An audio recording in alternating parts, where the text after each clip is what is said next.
ಎಲ್ಲ ಸಮಸ್ತ ಕೂಡ್ಲಿಗಿ ಪ್ರಜೆಗಳಲ್ಲಿ ವಿನಂತಿ ಏನಪ್ಪ ಅಂದರೆ, ಇವಾಗ 75 ಕೆರೆ ನೀರು ಉಣಿಸುವ ಯೋಜನೆ ಇತ್ತು. ಆ ಯೋಜನೆಯನ್ನು ಶ್ರೀಯುತ ತಾಲೂಕು ನಮ್ಮ ತಾಲೂಕಿನ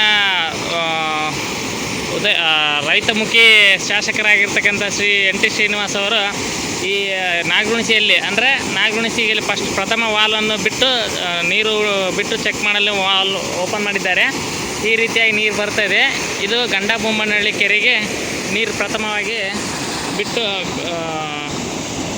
ರೆಡಿ ಮಾಡಿಸಿದ್ದಾರೆ. ಚೆಕ್ ಮಾಡಲು ಇವತ್ತು ಪ್ರಥಮವಾಗಿ ಬಿಟ್ಟಿದ್ದಾರೆ. ನೋಡಿ, ಕೂಡ್ಲಿಗಿ ತಾಲೂಕಿನ 75 ಕೆರೆಯಲ್ಲಿ ಇನ್ನು ಸ್ವಲ್ಪ ದಿನಗಳಲ್ಲಿ ಎಲ್ಲ ಕೆರೆಗೆ ನೀರು ಉಣಿಸೋ ಕ್ರಮ ಕೈಗೊಳ್ಳುತ್ತೇವೆ. ಸ್ವಲ್ಪ ಸಣ್ಣ ಪುಟ್ಟ ಕಾಮಗಿರಿ ಇಲೆವರಿ ಇದ್ದು ಅವನ್ನೆಲ್ಲ ಪೂರ್ಣಗೊಳಿಸಿ ಎಲ್ಲ ಕೆರೆಗಳಿಗೆ ನೀರು ಉಣಿಸಲು ಗುರಿ ಅವರು ವೇಗವಾಗಿ ಶರವೇಗದಲ್ಲಿ ಹಮ್ಮಿಕೊಂಡಿದ್ದಾರೆ. ಇದನ್ನು ಮಾಡಿದರೆ ಈ ಭಾಗದ ರೈತಾಪಿ ವರ್ಗದವರು ಎಲ್ಲರೂ ಸಂತೃಪ್ತಿಗೊಳ್ಳುತ್ತಾರೆಂಬ ಅವರ ಮನದಾಸೆ ಪೂರ್ಣಗೊಳಿಸಲು ಬದ್ಧರಾಗಿದ್ದಾರೆ ಅಂತ ಹೇಳಿ ಈ ಮೂಲಕ ತಿಳಿಸುತ್ತೇನೆ. ನೋಡಿ,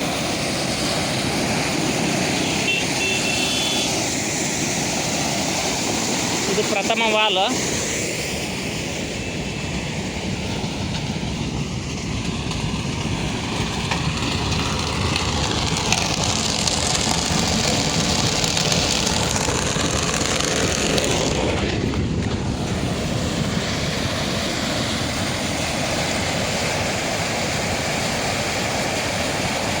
ನಾನು ಅಮ್ಮನಕೆರೆ ಗ್ರಾಮ ಪಂಚಾಯತಿ ವಿಜಯಕುಮಾರ್.